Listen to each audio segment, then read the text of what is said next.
So hello to everyone. यहाँ पर हम स्टार्ट करने वाले हैं अपना चैप्टर नंबर 2 जिसका नाम है demand and law of demand.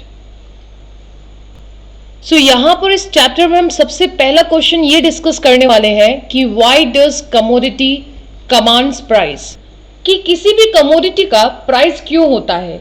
जब भी हम कोई चीज खरीदने जाते हैं तब उसका प्राइस क्यों होता है। सो कमोडिटी के प्राइस होने का दो कारण है। सबसे पहली बात उसकी यूजफुलनेस, कि वो चीज हमारे लिए यूजफुल होती है इसलिए हम खरीदने जाते हैं। हम कौन? बायर्स उसे खरीदने जाते हैं, बायर्स उसे डिमांड करते हैं। Why the demand? बिकॉज बेटा हमारे लिए ये यूजफुल होती है। एंड सेकेंड रीजन है स्कैरसिटी। स्कैरसिटी यानी कि उस चीज की कमी है, तभी तो जो सप्लायर्स हैं वो सप्लाई करते हैं। सो कमोडिटी के प्राइस होने के लिए दो चीजें बहुत ज्यादा जरूरी हैं। फर्स्ट है आपका यूजफुलनेस, सेकंड है आपका स्कैरसिटी। सो अगर ये दोनों कंडीशंस फुलफिल हो रही है तब तो कमोडिटी का प्राइस होगा। लेकिन अगर इसमें से कोई भी एक इंफॉर्मेशन मिसिंग होती है, मैंने क्या बोला, कमोडिटी के प्राइस होने के लिए दोनों चीज बहुत ज्यादा जरूरी है, लेकिन अगर इसमें से कोई एक भी मिसिंग होती है तब उस कमोडिटी का प्राइस नहीं होता है।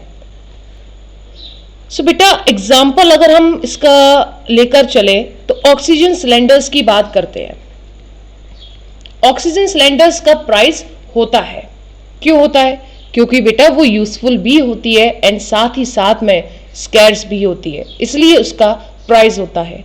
लेकिन वहीं पर हम अगर फ्री गिफ्ट्स ले, फ्री गिफ्ट्स ऑफ नेचर, जैसे कि हवा, एयर, बेटा क्या जो आप हवा है आप उसका प्राइस पे करते हो? नहीं। देखो बेटा यहां पर ये वाली कंडीशन तो फुलफिल हो रही है कि एयर यूजफुल है हमारे लिए, लेकिन क्या ये सेकंड कंडीशन फुलफिल हो रही है? क्या एयर स्कैर्स है? नहीं। सो बेटा मैंने यही तो बताया था आपको कि अगर ये दोनों कंडीशंस फुलफिल होती है तब तो कमोडिटी का प्राइस होता है, लेकिन अगर इन दोनों कंडीशन में से कोई एक भी कंडीशन मिसिंग होती है तब उस कमोडिटी का प्राइस नहीं होता। जैसे कि हमने एयर का एग्जांपल लिया, मानते हैं कि ये हमारे लिए यूजफुल तो है लेकिन बेटा इसकी स्कैरसिटी बिल्कुल भी नहीं है। सो एयर का प्राइस नहीं होता क्योंकि यहां पर ये वाली कंडीशन फुलफिल नहीं हुई। But in case of oxygen cylinders usefulness वाली भी कंडीशन फुलफिल होती है एंड स्कैरसिटी वाली भी कंडीशन फुलफिल होती है, इसलिए बेटा ऑक्सीजन सिलेंडर्स की प्राइस होता है। सो अगर आपके एग्जाम में क्वेश्चन पूछा जाता है why does commodity commands price, कि किसी भी कमोडिटी का प्राइस क्यों होता है, या what are the conditions for a commodity to command price, किसी भी कमोडिटी का प्राइस होने के लिए क्या कंडीशंस है। अगर ये क्वेश्चन आपके एग्जाम में आता है तो आप किस तरीके से प्रेजेंट करेंगे ये आप देखिए। Commodity commands price, first as it is useful for us, us कौन? कंज्यूमर्स, तभी तो कंज्यूमर्स क्या करते हैं? डिमांड। सेकेंड चीज इट इज स्कैर्स, तभी तो सप्लायर क्या करते हैं? सप्लाई, जैसे कि एग्जाम्पल है ऑक्सीजन सिलेंडर। ठीक है।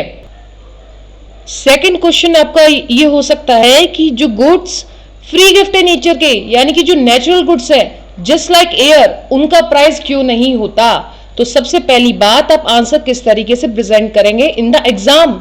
आप लिखोगे कि कमोडिटी का प्राइस होने के लिए सबसे पहली चीज वो यूजफुल होनी चाहिए एंड सेकंड चीज है कि वो स्कैर्स होनी चाहिए। लेकिन यहां पर हम एयर की बात कर रहे हैं, यूजफुल वाली कंडीशन तो फुलफिल हो रही है लेकिन ये स्कैर्स नहीं है, यानी कि ये अनलिमिटेड क्वांटिटी में अवेलेबल है, इसलिए बेटा एयर का प्राइस नहीं होता है। सो इस तरीके से आप एग्जाम में आंसर को प्रेजेंट करोगे। Is it clear to everyone? ठीक है। सो इस टॉपिक से रिलेटेड आपका तीसरा क्वेश्चन हो सकता है कि what is meant by economic goods. Economic goods are those goods which have price because they are useful as well as scarce in availability. So economic goods कौन से होते हैं? economic goods वो goods होते हैं जिनका क्या होता है? प्राइस, तभी तो वर्ड क्या है? इकोनॉमिक, तभी तो नाम क्या है? Economic goods. ठीक है, वो गुड्स जो कि इकोनॉमिकली होते हैं, यानी कि वो गुड्स जिनका प्राइस होता है। प्राइस क्यों होता है? क्योंकि बेटा एक तो बात ये है कि वो यूजफुल होती है एंड दूसरी बात है कि वो स्कैर्स होती है। सो उन्हीं को हमने क्या बोला है? Economic goods. अब मैंने आपको बता दिया कि दो कंडीशंस होना बहुत ज्यादा जरूरी है। एक है यूजफुलनेस, कि वो चीज हमारे लिए यूजफुल है। सेकंड है स्कैरसिटी। अगर ये दोनों कंडीशंस, दोनों कंडीशन अगर फुलफिल होती है तो किसी भी कमोडिटी का क्या होता है, प्राइस। और मैंने आपको ये भी बताया कि यूजफुल होती है तभी तो वो क्या करी जाती है, डिमांड करी जाती है। By whom, by the buyer. And उस चीज की स्कैरसिटी है तभी तो वो सप्लाई करी जाती है। By whom, by the supplier. तो बेटा यहां से मैं एक चीज आपको बताना चाहती हूं, वो ये है कि इन अ फ्री एंटरप्राइज इकोनॉमी, कैसी इकोनॉमी में, फ्री एंटरप्राइज इकोनॉमी, प्राइस जो है वो डिटरमाइन करा जाता है by the market forces of demand and supply. अब बात ये आती है कि फ्री एंटरप्राइज इकोनॉमी क्या होता है। बेटा फ्री एंटरप्राइज इकोनॉमी वो इकोनॉमी होती है जहां पर प्राइस डिटरमाइन होता है by the market forces of demand and supply, and government का होता है नो इंटरवेंशन, यानी कि गवर्नमेंट यहां पर इंटरवेन नहीं करती है, दखल अंदाजी नहीं करती है। डिमांड एंड सप्लाई की वजह से प्राइस डिटरमाइन होता है। Is it clear to everyone? So अब हम नेक्स्ट टॉपिक डिस्कस करने वाले हैं, दैट इज डिमांड, कि डिमांड क्या होता है। सो बेटा हमने यहां पर एक कॉन्सेप्ट ये डिस्कस कर लिया कि किसी भी कमोडिटी के प्राइस होने के लिए क्या इंपॉर्टेंट है। सेकंड कॉन्सेप्ट हम डिस्कस कर रहे हैं कि डिमांड का मतलब क्या होता है। ठीक है, इस वीडियो में ये दोनों कॉन्सेप्ट्स कवर किए गए हैं। So first concept has already been covered, this is your second concept. ठीक है, पढ़ते हैं। Demand for a commodity refers to the quantities of a commodity which consumers are willing and able to purchase at various possible prices during a particular period of time. So demand for a commodity refers to quantities of commodity, यानी कि demand किसकी करोगे बेटा, quantities की ही करोगे। कौन करेगा demand, consumers करेंगे। ठीक है, चलिए अब ये बात ध्यान से देखिएगा। Demand for a commodity refers to quantities of commodity which consumers are willing and able to purchase, are willing and are able to purchase at various possible prices during a particular period of time. Demand का मतलब क्या है? Demand for a commodity refers to quantities of a commodity which the consumers are willing and are able to purchase. सबसे पहली बात ये है note करने की। सेकंड बात है नोट करने की, at various possible prices. And तीसरी बात जो हमें नोट करनी है इस डेफिनेशन में वो है particular period of time. So demand for a commodity refers to quantities of commodity which the consumers are willing and able to purchase.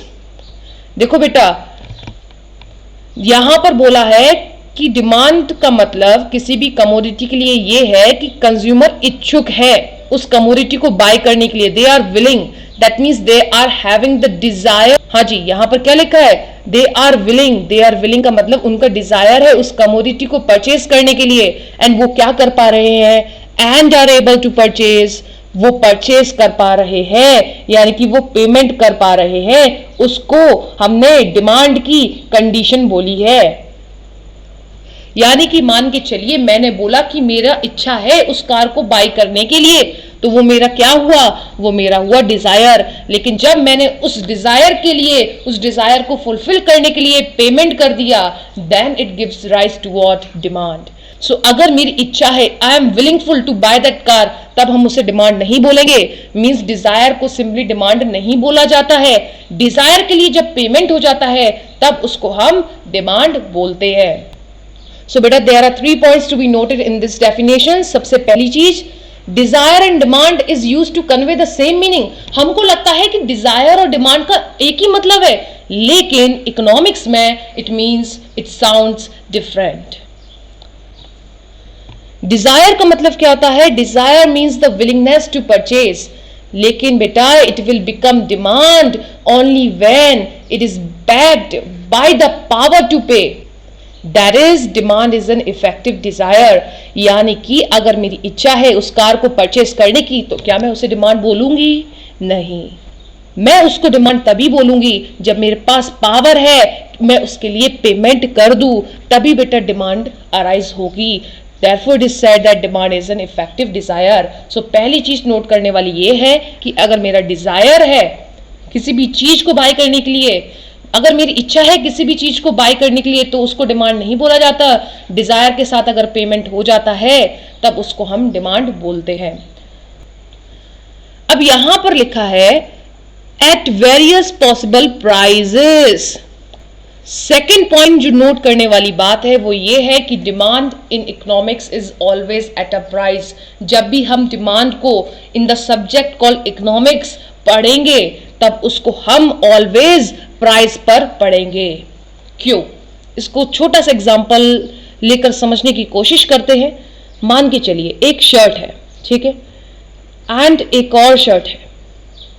ये वाली शर्ट 500 रुपए की है एंड ये वाली शर्ट 800 रुपीज की है। आप बताओ आप कौन सी शर्ट को खरीदोगे? आप कौन सी शर्ट को डिमांड करोगे? हो सकता है आप 500 रुपीज वाली शर्ट को खरीदना चाहो क्योंकि ये सस्ती है, एंड हो सकता है आप 800 वाली शर्ट को खरीदना चाहो क्योंकि प्राइस ज्यादा है तो उसकी क्वालिटी बढ़िया होगी। इस सोच के साथ आप ये वाली शर्ट परचेस करना चाहते हो। चलिए मान के चलते हैं कि आप परचेस करना चाहते हो 500 रुपीज वाली शर्ट। देखो बेटा, आपके पास दो शर्ट सामने हैं, एक ये वाली शर्ट एंड एक ये वाली शर्ट। एक काम करूं मैं यहां से प्राइस को थोड़ा रब आउट करूं। हाँ जी, हमारे पास दो शर्ट्स हैं, यस और नो? एक ये वाली शर्ट है, एक ये वाली शर्ट है। मान के चलते हैं आपने बोला मुझे ये वाली शर्ट परचेज करनी है। अब एक बात बताओ, आपने यही वाली शर्ट क्यों चूज करी? क्योंकि इसका क्या था, प्राइस 500 था, यस और नो? ठीक है। अब मान के चलिए कि आपके सामने ये दोनों शर्ट्स हैं, यस और नो? आपकी चॉइस है कि मैं ये वाली शर्ट परचेज करूंगा या करूंगी। क्यों? क्योंकि इसकी क्वालिटी अच्छी है। कि आप किस बिहाफ पे डिसाइड कर पाए? प्राइस के बिहाफ पे, क्योंकि ये 800 वाली शर्ट है, यस और नो? ठीक है। अब आपने डिसाइड करा कि ये वाली शर्ट या ये वाली शर्ट मुझे लेनी, किस बिहाफ पे? प्राइस के बिहाफ पे। इसलिए बेटा डिमांड इकोनॉमिक्स में हमेशा प्राइस के हिसाब से डिटरमाइन की जाती है, यानी कि demand in economics is always at a price. इसलिए बेटा demand in economics is always at a price. Is it clear to everyone? ठीक है। तीसरी इंपॉर्टेंट चीज है at a particular period of time.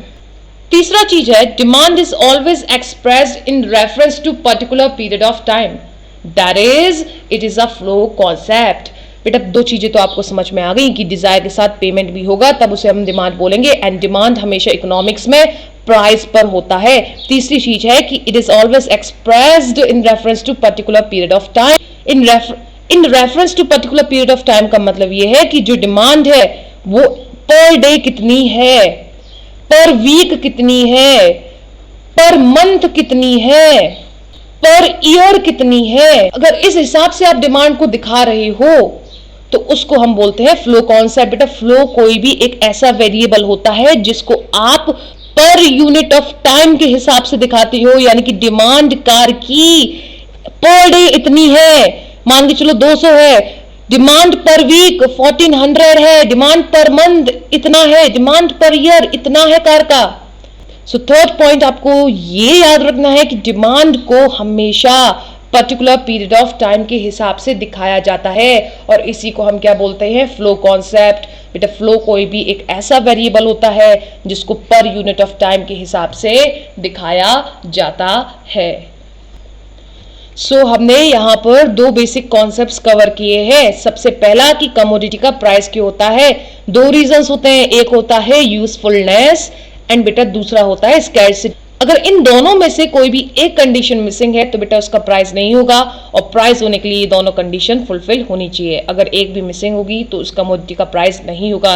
जैसे कि हवा आप एग्जांपल ले सकते हैं। So first concept I think ये आपका क्लियर हो गया होगा। सेकेंड कॉन्सेप्ट था कि डिमांड क्या है।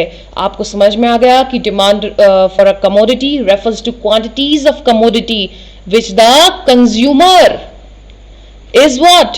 Is willing to buy, that means desire, and able to purchase, that is by the payment, that gives rise to demand. Now it is what? At various possible prices. And thirdly is what? At a particular period of time. That is, demand is a flow concept. अगर so demand के लिए तीन चीजें आपको याद रखनी है. That is, desire plus payment is demand. It is always at a price and it is in reference to particular period of time. That is, it is a flow concept.